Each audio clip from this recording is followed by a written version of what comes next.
तारीख की किताबों में कई नाम लिखे गए। कुछ ने मोहब्बत की दास्तानें रकम की, कुछ ने इल्म के दिए जलाए और कुछ ने दुनिया को अपनी मुट्ठी में करने का ख्वाब देखा। लेकिन एक ऐसा नाम भी है जिसने ख्वाबों को हकीकत में बदल दिया। एक ऐसा नौजवान जिसने सिर्फ 20 साल की उम्र में एक ऐसी मुहिम का आगाज किया जिसने तारीख का रुख बदल दिया। वो था सिकंदर आजम। आज हम इस अजीम फातेह की कहानी आपके सामने पेश करेंगे।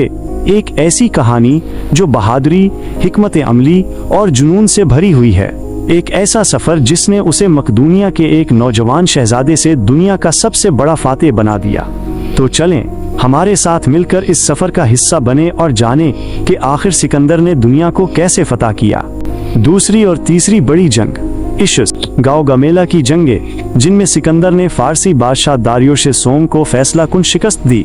मिस्र, बाबुल और फारिस के दिल तक इसका सफर। पंजाब में राजा पोरस से होने वाली जंग और उसके बाद उसके फौजियों का मजीद आगे बढ़ने से इनकार। इसका वापस बाबुल का सफर और 323 कब्ल मसीह में महज 32 साल की उम्र में उसकी अचानक मौत। इसकी विरासत, इसकी वफात के बाद उसकी सल्तनत का टुकड़ों में तकसीम हो जाना और दुनिया पर उसकी फतूहात के गहरे असरात, खुसूसन यूनानी हेलेनिस्टिक सकाफत का फैलाव। सिकंदर आजम की फतूहात, दुनिया फतह करने का सफर।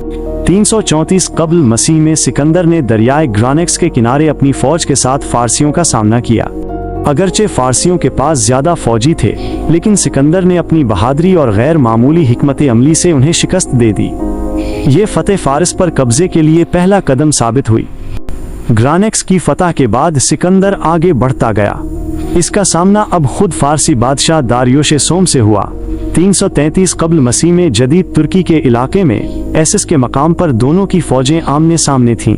दारियोश ने एक बहुत बड़ी फौज के साथ सिकंदर को घेरने की कोशिश की, लेकिन सिकंदर ने एक बार फिर अपनी शानदार फौजी चालों से दारियोश की फौज को शिकस्त दी। दारियोश खुद मैदाने जंग से भागने पर मजबूर हो गया और उसका खानदान बशमूल उसकी मां, बीवी और बेटियों को सिकंदर ने कैदी बना लिया। एसिस के बाद सिकंदर ने मशरिक की बजाय जुनूब की तरफ रुख किया और मिस्र की तरफ बढ़ा।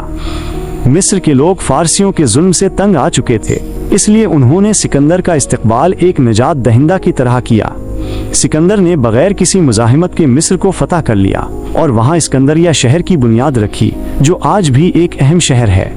331 कब्ल मसीह में सिकंदर का दोबारा दारियोश सोम से सामना हुआ। इस बार बाबल के करीब गाओगमेला के मैदान में दारियोश ने एक ऐसी फौज तैयार की थी जो उससे पहले कभी नहीं देखी गई थी। इस फौज में हजारों रथ और लाखों फौजी शामिल थे। सिकंदर के पास सिर्फ 40,000 के करीब सिपाही थे, लेकिन उसके सिपाही बहुत तरबियत याफ्ता और तजर्बाकार थे। इस जंग में भी सिकंदर की बेमिसाल मंसूबाबंदी और बहादुरी ने फारसी फौज को तबाह कर दिया। दारियोश सोम एक बार फिर मैदान जंग से फरार हो गया। इस फासला कुन फतह के बाद फारसी सल्तनत का शिराजा बिखर गया। फारिस की सल्तनत फतह करने के बाद भी सिकंदर की प्यास बुझी नहीं। उसने अपनी फतूहात का सिलसिला जारी रखा और 326 कब्ल मसीह में हिंदुस्तान की तरफ बढ़ा। ये उसकी जिंदगी की सबसे मुश्किल मुहिम्मात में से एक थी। पंजाब के इलाके में इसका मुकाबला मुकामी राजा पोरस से हुआ। राजा पोरस के पास एक बहुत बड़ी फौज थी, जिसमें जंगी हाथी भी शामिल थे। सिकंदर की फौज ने पहली बार हाथियों का सामना किया, जिससे वो घबरा गए। ये सिकंदर की सबसे मुश्किल जंग थी, लेकिन उसने अपनी जहानत और फौजी हिकमत अमली से राजा पोरस को शिकस्त दे दी।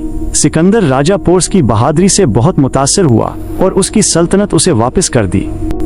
जहलम की फतह के बाद सिकंदर मजीद आगे बढ़ना चाहता था, लेकिन उसके थके हुए सिपाहियों ने, जिन्होंने कई सालों से अपने घर नहीं देखे थे, मजीद आगे जाने से इनकार कर दिया। सिकंदर ने उन्हें बहुत समझाया, लेकिन वो ना माने। ये सिकंदर के लिए बहुत अफसोसनाक लम्हा था और इसे मजबूरी में वापसी का सफर शुरू करना पड़ा। 323 कब्ल मसीह में सिकंदर वापस बाबल पहुंचा, लेकिन अभी उसकी उम्र महज 32 साल थी जब वो अचानक बीमार हो गया और इंतकाल कर गया। उसकी मौत की वजह आज भी तारीख में एक मुअम्मा है। उसकी अचानक मौत ने इसकी अजीम सल्तनत को टुकड़ों में तकसीम कर दिया। उसके जर्नेलों ने आपस में जंगें लड़ी और उसकी सल्तनत को मुख्तलिफ हिस्सों में बांट लिया, जिन्हें हेलेनिस्टिक किंगडम्स कहा गया। सिकंदर आजम की फतूहात ने तारीख पर गहरे असरात मुरतब किए। उसने यूनानी और मशरकी सकाफतों को आपस में मिलाकर एक नई तहजीब को जन्म दिया जिसे हेलेनिस्टिक कल्चर कहते हैं।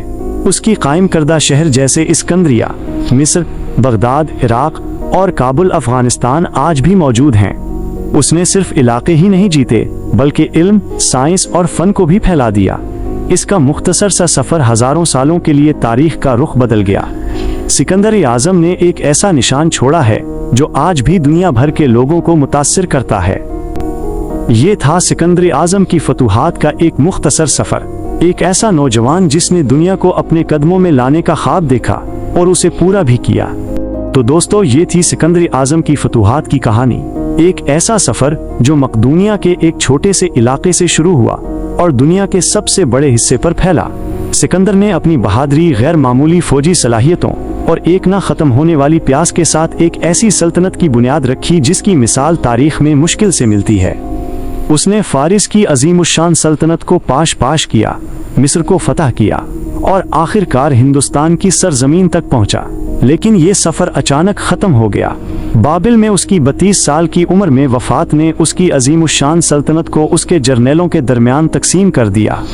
लेकिन सिकंदर की कहानी सिर्फ जंग और फतूहात की नहीं है। उसने यूनानी और मशरकी सकाफ़तों को एक दूसरे के करीब लाकर एक नई तहजीब को जन्म दिया। इसके कायम किए गए शहर आज भी मौजूद हैं और उसकी हिकमत और बहादुरी की दास्तानें आज भी सुनाई जाती हैं। सिकंदर आज़म ने एक ऐसी लेगेसी छोड़ी है जिसने सियासत, फन और इल्म को हज़ारों सालों के लिए मुतासिर किया। उसने साबित किया कि एक इंसान अगर चाहे तो अपनी ताकत, अपनी जहानत और अपने जुनून से तारीख का रुख बदल सकता है। तो आपका क्या ख्याल है? क्या सिकंदर आज़म की फतूहात ने दुनिया को बेहतर बनाया या सिर्फ जंग और तबाही फैलाई?